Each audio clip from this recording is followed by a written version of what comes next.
الحمدللہ الحمدللہ وکفا والصلاة والسلام علی عبادہ الذین اصطفیٰ خصوصاً علی افضلہم وخاتم النبیین وعلی آلہ وصحبہ اجمعین اما بعد فاعوذ باللہ من الشیطان الرجیم بسم اللہ الرحمن الرحیم الف لام میم ذالک الکتاب لا ریب فیہ ہدی للمتقین صدق اللہ العظیم ربی اشرح لی صدری ویسر لی امری واحلل عقدۃ من لسانی یفقہوا قولی اللہم ارنا الحق حقا وارزقنا اتباعہ وارنا باطلا باطلا وارزقنا اجتنابہ آمین یا رب العالمین۔ محترم سامعین، آج ہم سورہ بقرہ کے پہلے رکوع کا مطالعہ کریں گے۔ اس رکوع کے اندر قرآن مجید نے اپنے آپ سے استفادے کی شرائط کا تذکرہ کیا ہے، اور وہ لوگ جو قرآن کی تعلیمات سے محروم رہ جاتے ہیں، انکار کر دیتے ہیں، ان کی صفات کا تذکرہ ہوا ہے۔ یہ قرآن مجید کی پہلی مدنی صورت ہے، اور ترتیب کے اعتبار سے اس کا نمبر 87واں ہے۔ وہ اس سے پہلے 86 صورتیں نازل ہو چکی تھیں۔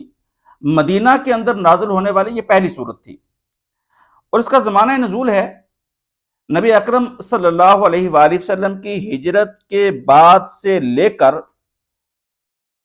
غزوہ بدر سے پہلے تک۔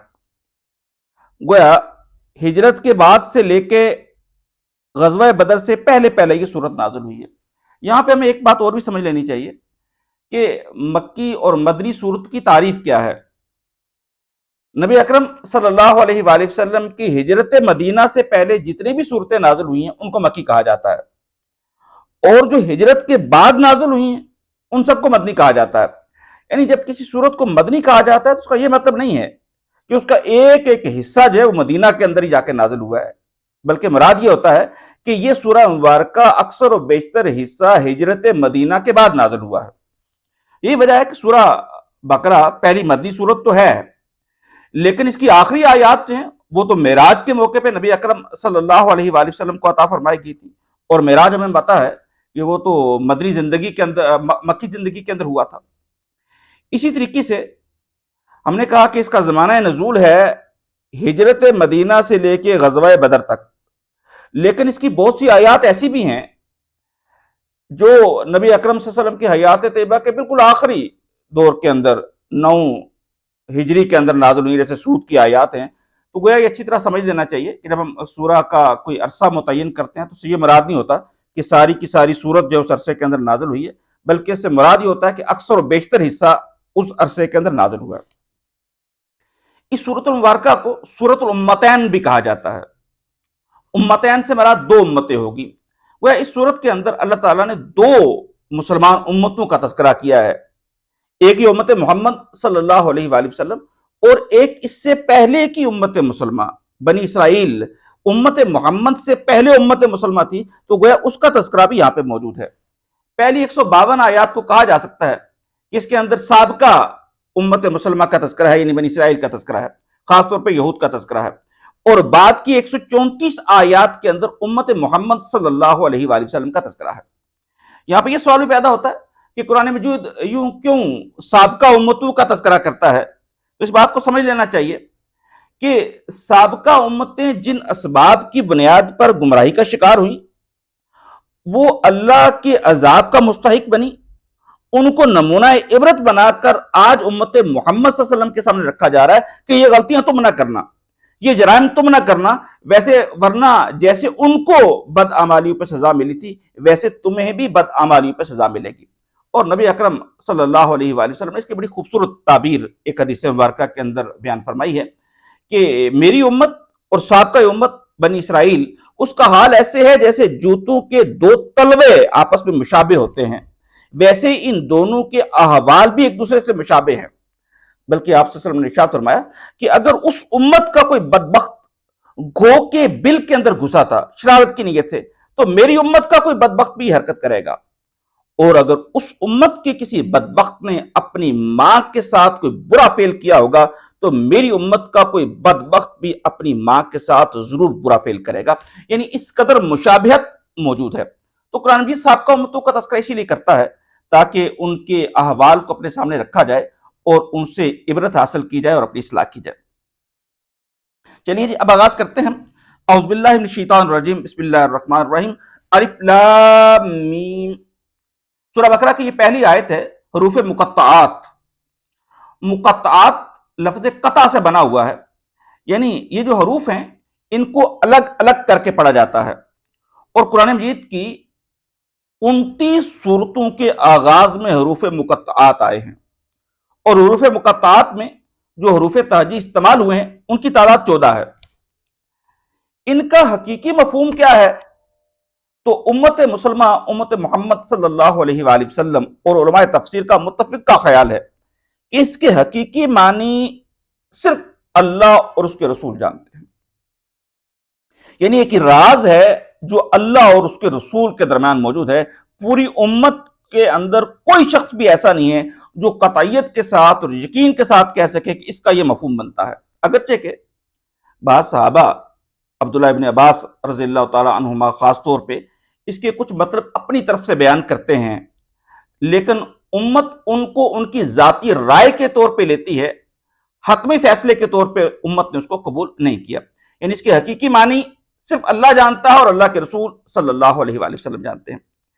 لیکن یہ بات اچھی طرح سمجھ لینی چاہیے کہ قرآن مجید سمجھنے کا انحصار حروف مقطعات کی سمجھ نہ آنے پر نہیں ہے، بلکہ یہ اس وقت کو کہ ایسا عام اسلوب تھا کہ جب شعراء اور خطباء اپنی بات کا، اپنے کلام کا آغاز کرتے تو شروع میں اس طرح کے حروف بولتے تھے. یہی وجہ ہے کہ نبی اکرم صلی اللہ علیہ وسلم پر مشرکین مکہ کی طرف سے بہت سے اعتراضات کیے گئے، قرآن مجید پر بہت سے اعتراضات کیے گئے، لیکن کسی بھی جگہ پہ حروف مقطعات کے اوپر اعتراض نہیں کیا گیا کہ یہ کیا ہے، ان کا مفہوم کیا ہے. گویا یہ اس وقت کی عام تعبیر تھی. یہ کہا جا سکتا ہے کہ یہ دوسروں کو مخاطب کرنے کا، متوجہ کرنے کا ایک انداز بھی ہو سکتا ہے، یہ بھی کہا جا سکتا ہے. اور آج کل جدید مفسرین جو ہے وہ یہ بیان کرتے ہیں کہ عربی کے حروف جو ہیں وہ عبرانی سے اخذ کیے گئے ہیں، اور عبرانی کے حروف تہجی کی بنیادیں تصاویر تھیں. تو گویا تصاویر کی بنیاد پر عبرانی کے حروف بنے اور عبرانی کے حروف کی بنیاد پر آگے عربی کے حروف بنے. یہی وجہ ہے کہ سورہ نون جو ہے، نون کی شکل جو ہے وہ ملتی جلتی ہے مچھلی کے ساتھ. تو اس صورت کے اندر جو ہے وہ مچھلی کا اور حضرت یونس علیہ السلام کا جو ہے وہ تذکرہ موجود ہے.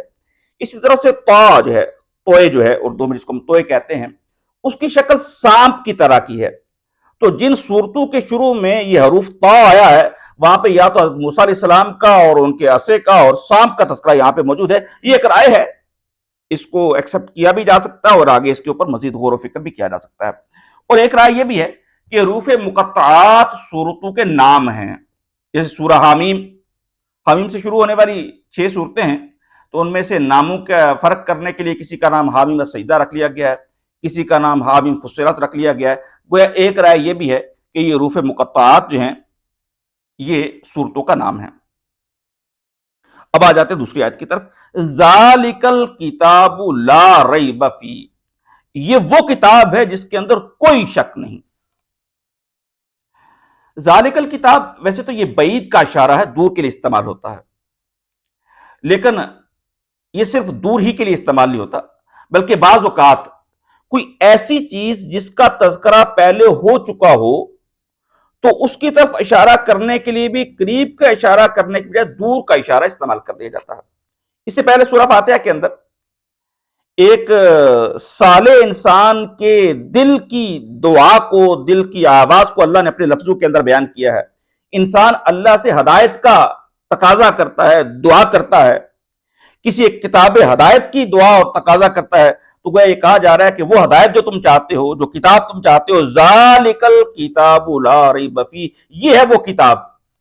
اور اس کی ایک تعبیر یہ بھی کی جاتی ہے کہ اس میں بعید جو ہے، اشارہ بعید جو ہے وہ ایسی چیز کے لیے استعمال کیا جائے تو زیادہ عظمت والی ہو. یعنی یہ کتاب جو ہے اللہ کی کتاب ہے، اللہ کا کلام ہے، عظمت والی ہے، لہذا اس کے لیے اشارہ بعید جو ہے وہ استعمال کیا گیا ہے. اگلی جو بات یہاں پہ آئی ہے لا ریب فیہ، اس کے اندر کوئی شک نہیں ہے. ہر کتاب کے شروع میں ایک دیباچہ ہوتا ہے، اور جب مصنف کتاب کا آغاز کرتا ہے تو شروع میں لکھتا ہے یہ میری رائے ہے، یہ میرا غور و فکر ہے، یہ میری تحقیق ہے، یہ میری سوچ و فکر کا حاصل ہے، اور ہو سکتا ہے کہ یہ درست ہو اور یہ بھی ہو سکتا ہے کہ یہ غلط ہو۔ لیکن قرآن مجید اللہ کا کلام ہے۔ اللہ اس کے آغاز ہی میں لوگوں کے ذہن کے اندر ڈالنا چاہتے ہیں کہ اس کے اندر غلطی کا کوئی امکان نہیں ہے، لا ریب فی، اس کے اندر کوئی شک نہیں۔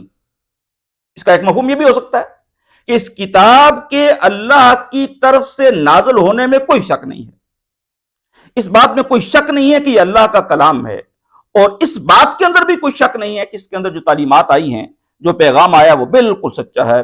ذالک الکتاب لا ریب فی، یہ وہ کتاب ہے جس کے اندر کوئی شک نہیں، ھدی للمتقین، یہ متقیوں کے لیے ہدایت ہے۔ اب اس رکوع کے اندر ان صفات کا تذکرہ ہو رہا ہے جس کی بنیاد پر اس کتاب سے استفادہ ہو سکتا ہے۔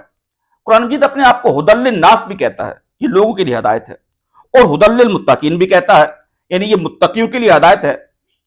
اس کو یوں سمجھنا چاہیے کہ قرآن مجید کے اندر جو ہدایت موجود ہے اس سے ہر انسان فائدہ اٹھا سکتا ہے پوٹینشلی، لیکن عملاً اس سے کون فائدہ اٹھا سکے گا؟ عملاً صرف متقی ہی فائدہ اٹھا سکیں گے۔ یہاں پہ ذرا متقی کا مفہوم بھی سمجھ لیا جائے۔ ہمارے ہاں متقی کہا جاتا ہے جو بہت دیندار شخص ہے، جو پارسا شخص ہے، جو پہلے سے ہدایت یافتہ ہے، گویا اس کے لیے متقی کا لفظ استعمال کرتے ہیں۔ لیکن متقی کا صرف یہی مفہوم نہیں ہے، بلکہ متقی کا لفظ یہ تقوی سے بنا ہے، انسان کے دل کے اندر خوف موجود ہو، کہیں مجھ سے غلطی نہ ہو جائے، کہیں میں غلط کام نہ کر بیٹھوں، کہیں میں غلط راستے پہ چلا نہ جاؤں، کہیں میں انجام بد کو نہ پہنچ پاؤں۔ تو یہ انسان کے اندر یہ جو ارج موجود ہے، یہ جو خواہش موجود ہے، اس کی تعبیر لفظ تقوی سے کی گئی ہے۔ یعنی یہ کتاب ان لوگوں کے لیے ہدایت کا باعث ہوگی جن کے اندر تقوی کا مادہ موجود ہوگا، جو صحیح اور غلط کا فیصلہ کرنے کے بعد صحیح راستے پر چلنا چاہتے ہیں، جو غلط انجام سے بچنا چاہتے ہیں، تو ان لوگوں کے لیے یہ کتاب ہدایت ہے۔ ایک صفت تو یہ آگی، 6 صفات کا یہاں پہ تذکرہ موجود ہے، اور ہمیں اس کا ضرور جائزہ لینا چاہیے کہ اگر ہم بھی قرآن سے استفادہ کرنا چاہتے ہیں، قرآن کی ہدایت سے ہدایت حاصل کرنا چاہتے ہیں، تو یہ اوصاف ہمارے اندر پیدا ہونے چاہیے۔ تو پہلا وصف تو آ گیا کہ آدمی کے اندر تقوی موجود ہو، اور میں نے وضاحت کر دی کہ تقوی سے مراد یہ ہے کہ انسان کے اندر یہ خواہش موجود ہو کہ کہیں میں غلط راستے پہ نہ چلا جاؤں، بہک نہ جاؤں۔ دوسری صفت کیا ہے؟ الذین یؤمنون بالغیب، اور وہ لوگ جو غیب پر یقین اور ایمان رکھتے ہیں۔ غیب سے مراد کیا ہے؟ کچھ چیزیں آنکھوں دیکھی ہیں، کچھ چیزیں مادی ہیں، اپنا فزیکل وجود رکھتی ہیں، اس کے مقابلے میں کچھ چیزیں ایسی ہیں جو نہ مادی وجود رکھتی ہیں، نہ آنکھوں سے دکھائی دیتی ہیں، لیکن ہیں۔ جیسے اللہ ہے، اللہ کو ہم آنکھوں سے نہیں دیکھ سکتے لیکن وہ اپنا وجود رکھتا ہے۔ اسی طرح جہنم ہے، جنت ہے، فرشتے ہیں، ان میں سے کسی بھی چیز کو ہم نے آنکھوں سے نہیں دیکھا لیکن وہ واقعتاً وجود رکھتی ہیں۔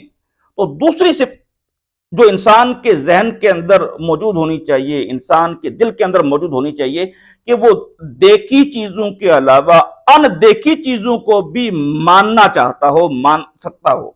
اگر آدمی صرف مادے کا پجاری بن کے رہے، مادی قوانین کا تابع ہو کے رہ جائے، اور مادی قوانین سے آگے کسی چیز کو قبول ہی نہ کرے، تو وہ شخص بھی اس کتاب سے ہدایت حاصل نہیں کر سکتا۔ یہ دوسرا وصف آ گیا۔ آگے ہے وہ یقیمون الصلاۃ، اور وہ نماز قائم کرتے ہیں۔ یہ تیسرا وصف آ گیا، نماز قائم کرنا۔ نماز قائم کرنے سے کیا مراد ہے؟ ایک تو یہ ہے کہ نماز کو ایک پورے ڈسپلن کے ساتھ اپنے وقت مقرر پر جماعت کے ساتھ پڑھا جائے۔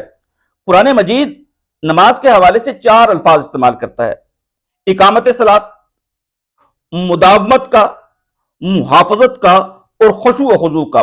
جب یہ سارے پہلو شامل ہو جائیں گے تو اس کیفیت کے لفظ آتا ہے وہ یقیمون الصلاۃ، اور وہ نماز قائم کرتے ہیں۔ گویا اگر ہم یہ چاہتے ہیں کہ قرآن سے ہدایت اخذ کریں تو ہمیں نماز قائم کرنی چاہیے۔ اگر کوئی شخص 5 وقتہ نماز نہیں پڑھتا اور وہ چاہتا ہے کہ راہ ہدایت پہ آ جائے تو ایسا ہونا ممکن ہی نہیں ہے۔ قرآن کی ہدایت اخذ کرنے کی بنیادی شرائط میں سے ایک شرط یہ بھی ہے کہ آدمی نماز کو قائم کرنے والا ہو۔ اگلی شرط وَمِمَّا رَزَقْنَاهُمْ يُنْفِقُونَ، اور جو کچھ ہم نے ان کو دیا ہے اس میں سے خرچ کرتے ہیں۔ اس کے اندر مال کا خرچ کرنا بھی موجود ہے، اس کے اندر فرض صدقات بھی موجود ہیں، نفلی صدقات بھی موجود ہیں۔ بلکہ سچی بات تو یہی ہے کہ اللہ تعالیٰ نے ہر انسان کو جو صلاحیت دی ہوئی ہے وہ صلاحیت اللہ کی راہ میں لگا دے، اس کو انفاق کہتے ہیں۔ انسان کے پاس مال موجود ہے، مال اللہ کی راہ میں لگائے، صلاحیت موجود ہے، صلاحیت اللہ کی راہ میں لگائے، جسمانی طاقت موجود ہے، جسمانی طاقت اللہ کی راہ میں لگائے، ذہنی صلاحیتیں موجود ہیں، پلاننگ کی صلاحیت موجود ہے، جو صلاحیت موجود ہے اسے اللہ کی راہ میں لگا دیا جائے، اس کو کہا جاتا ہے انفاق۔ تو ایک شرط یہ بھی ہے کہ اللہ کی راہ میں انفاق کیا جائے، مال بھی لگایا جائے اور جو صلاحیت موجود ہے وہ اللہ کی راہ میں لگائی جائے۔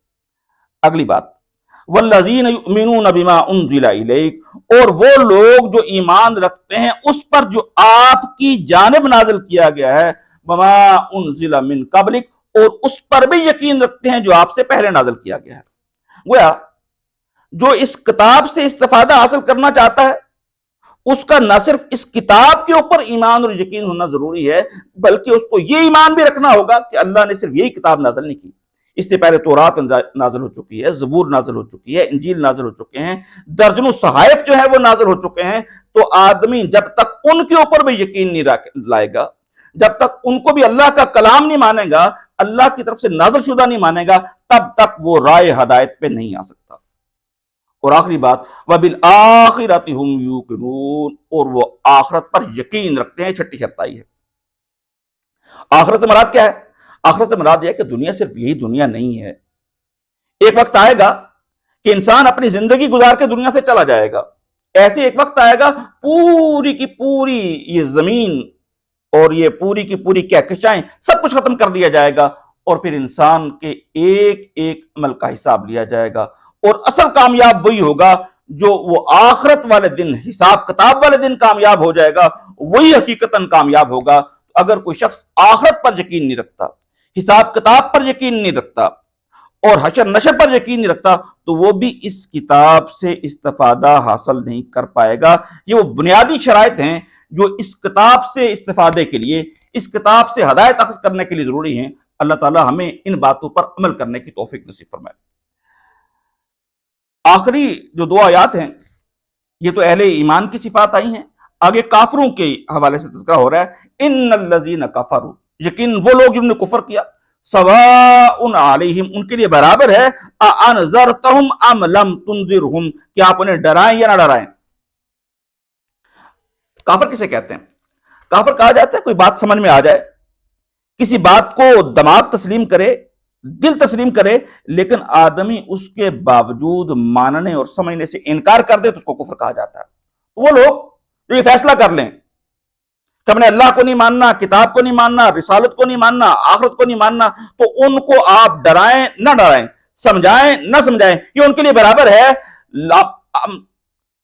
سواء علیہم انذرتہم ام لم تنذرہم لا یؤمنون، برابر ہے ان کے لیے کہ آپ ان کو ڈرائیں یا نہ ڈرائیں، وہ ایمان نہیں لائیں گے۔ ختم اللہ علی قلوبہم، اللہ نے ان کے دلوں پر مہر لگا دی ہے۔ یہ دلوں پر مہر لگانے سے کیا مراد؟